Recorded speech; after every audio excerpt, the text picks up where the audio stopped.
La crisis humanitaria por la migración infantil se encuentra atrapada en los bloqueos legislativos del Congreso de Estados Unidos. Malas noticias para los más de 57,000 menores centroamericanos y mexicanos que han llegado en los últimos tiempos a Estados Unidos sin compañía, en la mayoría de los casos. De esto vamos a hablar hoy en Opiniones Encontradas. Soy José Buendía, gracias por estar con nosotros en este programa en el que todas las ideas se pueden cuestionar siempre que se debatan. Vamos a tener dos invitados, dos especialistas de dos organizaciones internacionales para abordar justamente este tema y la coyuntura de los migrantes infantiles y la problemática que hay alrededor de ellos. Regresamos en un segundo. Acompáñenme a ver solamente algunos datos y algunas declaraciones, unas de las últimas declaraciones, entre ellas del presidente Obama, sobre la situación. Los bloqueos legislativos en el Congreso estadounidense desinflan las expectativas a una solución a la crisis humanitaria que afecta a los 57,000 menores centroamericanos y mexicanos que han llegado sin compañía a este país desde el año pasado. Ante el fracaso de una reforma migratoria y del paquete de ayuda que pidió Obama al Congreso para enfrentar la crisis de los menores en la frontera, crecen los temores de que se imponga una política de mayor seguridad en los estados fronterizos y de más deportaciones. Si ya se rechazaba la posibilidad de dar un trato de refugiados a los menores, ahora incluso legisladores republicanos impulsan restringir la actuación del Departamento de Seguridad Interna para las labores policíacas y la estancia temporal en Estados Unidos de quienes no representen una amenaza para su seguridad. Estas son las posiciones. Primera, el gobierno de Barack Obama acusó a los republicanos en la Cámara Baja de impulsar la separación de las familias con la propuesta que hicieron de restringir la ley de acción diferida y aumentar las deportaciones de los niños migrantes. Segunda, la alta comisionada de Naciones Unidas para los Derechos Humanos, Navi Pillay, denunció los proyectos de Washington de devolver a sus países de origen a los menores en situación irregular provenientes de América Central. Hay unos 57,000 menores solos en Estados Unidos. Estoy especialmente preocupada ya que Estados Unidos parece estar dispuesto a devolver a una mayoría de ellos, declaró. Tercera, la subsecretaria de Relaciones Exteriores para América Latina y el Caribe, Vanessa Rubio, dijo que los migrantes centroamericanos que son rescatados en México al ser detenidos por autoridades migratorias no tienen interés de permanecer en el país en calidad de refugiados y prefieren que el gobierno mexicano los regrese a sus países de origen. Estamos de regreso en Opiniones Encontradas y vamos a abordar la actualidad, los últimos acontecimientos en torno a la crisis humanitaria por la migración infantil, y me acompaña, como ha sido ya en otras ocasiones, me da mucho gusto que esté con nosotros, Alison Sutton, representante adjunta de UNICEF en México. Muchas gracias, Alison, como siempre, por estar con nosotros. Y está también con nosotros, un gusto, un placer, aprovechar además su estancia en este país, del representante regional de ACNUR, Fernando Proti. Si quieren, vamos a empezar con lo último, y es el tema de los últimos acontecimientos en el Congreso. A pesar de que había llegado ya la propuesta de que se diera un paquete de ayuda para mejorar el cuidado y la protección de los más de 57,000 niños que hay en Estados Unidos, los republicanos, que entiendo que incluso era parte de su propia propuesta este dinero, en buena medida para las deportaciones, lo bloquean y el tema queda atrapado en el Congreso norteamericano. ¿Son malas noticias, Alison? Bueno, lo que es necesario es que tiene abrigo, salud, atención a estos niños y niñas, y que tiene los procedimientos adecuados para evaluar la situación de cada uno. Entonces se espera que sí se resuelve de manera más adecuada, para que se puedan tener sus derechos garantizados en esta situación que se encuentra. ¿Cómo lo ves tú, Fernando? Yo creo que es importante que se llegue a un acuerdo para que los recursos que se necesitan para poder, como dice Alison, atender a esos niños se ubiquen. En estos momentos la situación es tal que si esos recursos no se adjudican de una manera rápida y si el presidente no toma las medidas que tiene que tomar, pues las situaciones en las que se encuentran los niños en los albergues pueden deteriorarse. Claro. Y eso es contraproducente para una gran cantidad de niños. Sí es importante que se identifiquen recursos y Bueno, yo confío en la creatividad del presidente Humala. Ahorita nos vamos a meter en la creatividad, pero por lo pronto me preocupa no solamente que se haya bloqueado en el Congreso, Alison, el paquete de ayuda, sino incluso la posibilidad de que los republicanos, como están intentándolo, promuevan, digamos, modificaciones a la ley de acción diferida, con el propósito de, y lo decía la propia ONU, de incrementar las deportaciones y convertir esto en un asunto netamente de seguridad e inmigración. Bueno, el importante de la legislación actual es que para los centroamericanos, para los mexicanos no, los mexicanos tienen un procedimiento de repatriación muy rápida, pero para los centroamericanos con la ley actual tiene ese procedimiento de examinación de su interés superior, de su examinación frente a un juez. Y sí, realmente se cambia la ley fue instalado exactamente para averiguar casos de trata de personas, entonces sería un retroceso muy grande que se retira temas de protección de derechos humanos y mecanismos para la averiguación de su situación. Entonces se espera que de cualquier cambio que se hace, que exactamente, y Fernando debe estar de acuerdo, ¿no?, de que tenemos estos procedimientos para la examinación individual de cada caso, la determinación del interés superior y específicamente el canal para examinar del tema de la protección internacional en los casos que lo requisitan. Y a ACNUR le tiene que preocupar seguramente, Fernando, porque es de los pocos resquicios donde hay, digamos, un cierto reconocimiento de refugiados. ¿Los pocos resquicios a dónde? Hay 52 millones de personas con las que la ACNUR trabaja en el mundo. Pero, no, me refiero en la crisis infantil. En la crisis infantil es importante, totalmente estoy de acuerdo con Alison, de que se establezcan los procedimientos para que la gente no sea devuelta de manera masiva, de que inclusive si la gente es devuelta a los países que regresan estos niños, se aplique lo que en nuestro argot, en nuestra jerga decimos determinación de interés superior de los niños, de tal manera que siempre esté privando el bienestar de los niños sobre todas las otras posibles situaciones. Un cambio en la legislación, totalmente de acuerdo, sería un retroceso en una ley que se puede decir que cuando es aplicada correctamente, que yo creo que los Estados Unidos han querido hacerlo, respeta los estándares internacionales. Ahí, digamos que ahí, como mencionaba Alison, es cuando hay, digamos, identificación para ver si hay problemas de trata o si son emigrantes que huyen de la violencia, cuando uno aplica, y se les da un trato de refugiados, pero fuera de eso, ¿en dónde se está dando ese tratamiento? Pues se le da también a los adultos, cuando solicitan la condición de refugiado. Las tasas de reconocimiento no son muy altas porque la legislación estadounidense considera básicamente las razones de persecución, o el temor de persecución que están en la Convención del 51, que son raza, nacionalidad, ideas políticas, pertenencia a un grupo social o ideología, ¿no? Y si la gente no llega a los Estados Unidos por estas razones, es muy difícil que los reconozcan como refugiados, pero el trabajo que nosotros hacemos es tratar de demostrar que existen otros elementos en estos niños que están huyendo de la violencia, que son elementos de persecución, que hacen que ellos tengan un temor fundado de persecución, aunque los entes que los persiguen no son agentes estatales, que es lo que tradicionalmente sucedía con los refugiados. Esa es una de las cosas que también va en retroceso, Alison.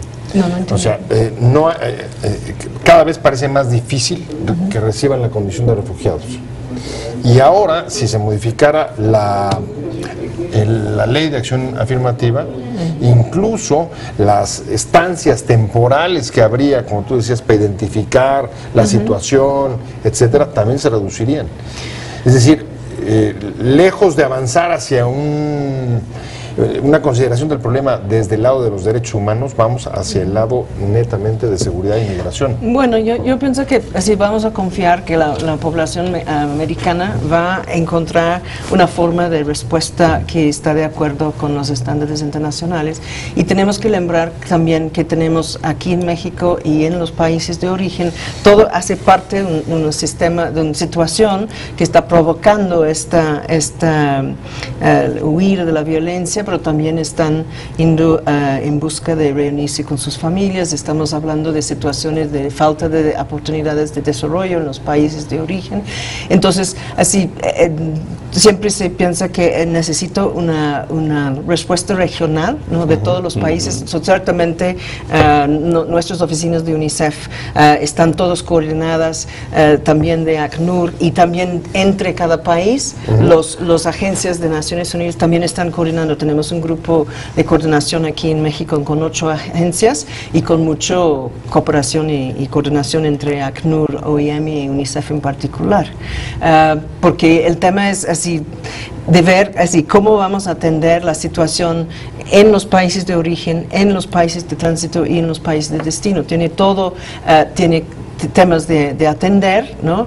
Y aquí, especialmente en México, por ejemplo, el tema de la protección de los niños adolescentes en tránsito, sean mexicanos, sean centroamericanos, y la manera en que los albergues están teniendo si realmente estas posibilidades de examinación de todos los casos, en el caso de los centroamericanos, antes de sus repatriaciones, así si realmente está pudiendo tener esta examinación para verificar si hay necesidad de refugio o no. Todos estos elementos tienen que ser verificados, y bueno, y en caso de las agencias estamos todos movilizados para apoyar, y en el caso de México, realmente siendo un país de origen, de destino, de tránsito y de regreso, ¿sí?, ¿no?, hay un rol importantísimo para asegurar que en territorio mexicano los derechos de estos niños van a ser protegidos por las autoridades, pero también por la sociedad, que no tenemos una discriminación. Tenemos muchas cosas que la verdad se necesita movilizar al país en este momento para atender, y que tiene esa protección, pero también México tiene cómo apoyar los otros países. Porque, a los centroamericanos también. Sí, porque por ejemplo, sabemos que los procedimientos para mexicanos en Estados Unidos es mucho más rápido, y entonces este tema de estar recibiendo muchos niños sin mecanismos de encontrar sus familias de origen, de intentar reunificar, etcétera. Entonces, y pueden apoyar los otros países. Recién, por ejemplo, a invitación del Secretaría de Relaciones Exteriores, UNICEF está apoyando a México a fortalecer la capacidad de los cónsules, de los 50 cónsules. México tiene una red consular fuertísima, sí, pero específicamente en atender la situación de los niños y sus familias. Hay una declaración reciente de una alta funcionaria mexicana que dice que los centroamericanos no piden refugio en México, que cuando son detenidos lo que piden es regresar a su país. ¿Cuál es la situación de los centroamericanos cuando son detenidos en México? De acuerdo con la información que nosotros tenemos, es cierto que la mayor parte de las personas, cuando se les da a conocer la posibilidad de solicitar la condición de refugiado en México, no la solicitan. Es alrededor del 20% de las personas o de los niños entrevistados en este caso, porque estoy refiriéndome a un estudio que está por ser difundido, que dicen que pensarían en quedarse en México. La realidad, lo que sucede es que el trabajo de nosotros ha sido el de dar a conocer a la gente los derechos que tienen, el derecho a solicitar la condición de refugiado, pero no los podemos forzar a solicitar la condición de refugiado en un país determinado. ¿Y cómo se explica eso, Fernando? Quieran salir y llegar y son detenidos y prefieren regresar a su país. Porque si regresan a su país, si lo vemos en el contexto de algo que casi no se menciona, pero que es una parte de la realidad, muchos de esos niños no vienen solos, si están no acompañados, pero vienen acompañados por un coyote, un pollero. El coyote, un pollero hizo un contrato con la familia de llevar a los niños 3 veces hasta que pasen o se le acabe la tercera oportunidad. Entonces, si los niños se quedan en México, pues pierden la oportunidad de irse a los Estados Unidos. Entonces, independientemente de que tengan razones para ser refugiados o no, que estamos claros que hay múltiples causas, una de las razones para salir los pueden hacer convertirse en refugiados. Muchos de ellos prefieren irse a los Estados Unidos porque la migración, por ejemplo, de El Salvador y de Honduras, la gente se ha ido a Estados Unidos, no se ha venido en grandes números a México. Estamos hablando de 2 millones de salvadoreños o más en los Estados Unidos, y estamos hablando de un número creciente de hondureños que se ha ido a los Estados Unidos. Y si los niños salen, por ejemplo, por reunificación familiar, puede salir por reunificación familiar porque de verdad solo querían irse a estar con sus papás, o puede salir por reunificación familiar porque al papá o a la abuela con la que vivían en su país de origen lo mataron o tuvo algún incidente con la madre, ya no existe, y la reunificación familiar es para que él pueda tener acceso a su familia de nuevo. Eso es justamente lo que estarían perdiendo en caso de que se modifique la ley en Estados Unidos, la reunificación familiar. Bueno, a mí las opciones, lo que se espera que se mantiene la revisión del caso y si tal vez, por ejemplo, vía recursos tiene, el tema es el demora, ¿no? Que se ha frustrado a muchos, entonces se espera que no, la opción de la reunificación familiar, que es un derecho también, se mantiene. Y es que usted no sabe cómo van a modificar la ley, entonces cualquier cosa sería especulación en este momento. Sí, no, claro que es especulación, sí, pero hay advertencias del propio presidente Obama. Obama está diciendo, señores, lo que se va a poner en peligro aquí es la reunificación si restringen la ley de acción diferida, porque lo que va a proceder es una deportación rápida. Sí tendría implicaciones, pero habría que conocer más a fondo la legislación de familia en los Estados Unidos, porque puede haber alguna otra ley que conozcan los abogados que se encargan de defender a los niños para hacer que se puedan quedar. Yo creo que, como decía Alison al principio, al fin de cuentas va a prevalecer la razón y va a prevalecer una actitud que permite que se haga un análisis, aunque tome tiempo, y que también se van a tomar medidas para que las causas estructurales que provocan que la gente se esté yendo empiecen a ser tratadas. No estoy diciéndole que la cosa se va a resolver en 2 días. No, ni estoy diciendo de ¿qué te gusta? Que estamos hablando de un compromiso de largo plazo y una voluntad política de largo plazo de todos los países involucrados en el evento ¿no? Porque si no lo hacemos así, no importa cuántos controles pongamos a lo largo de todo el camino, mientras haya razones para que la gente salga y que prefiera sufrir el viaje, claro, y volverlo a sufrir 3 veces porque no puede vivir en su país, la situación no se va a arreglar. Entonces, eso está, por ejemplo, más allá de lo que nosotros podamos hacer, porque es decisión política, voluntad política de los gobiernos involucrados. Pues no, pero también así, las oficinas de UNICEF sí están trabajando el tema de las oportunidades de educación en los lugares de origen, la protección, la protección en situaciones de violencia, y entonces sí, totalmente de acuerdo, que es importante tratar las causas, pero por ejemplo, este tema de fortalecer la red consular, no solamente la mexicana, pero también México está comprometido recién en talleres que hemos tenido con los cónsules de los países de América Central, que reforzar la atención consular es súper importante en este momento, porque son niños, tienen cuestiones de sus documentos de identidad, del tema de la reunificación familiar, en casos, por ejemplo, si los papás fueron deportados y el niño es dejado atrás, cuál es la situación de custodio de estos niños. Entonces tiene muchas cosas, pero el más interesante y más importante es también cuando tiene esa relación directa con los niños, es que no es una cuestión procedimental, es que los funcionarios, que sea cónsules, o sea en migración, o sea en servicio de protección, tiene mucho más conocimiento de qué es ser niño, qué es ser con 4 años, o con 10, o con 17.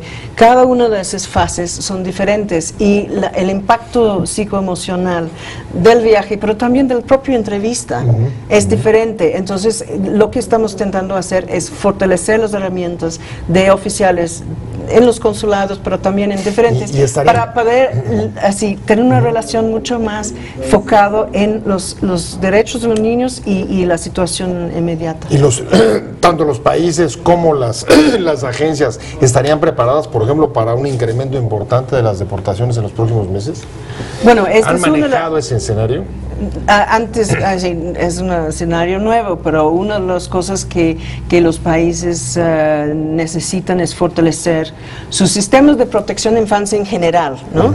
Y se tiene este aumento también las posibilidades de la reunificación familiar, la reinserción escolar, todos estos elementos que son elementos que sí UNICEF está ayudando a preparar para pero la idea es trabajar las causas y también asegurar que los procedimientos en todos los países están los que dejan la consideración de cada caso y no una deportación masiva.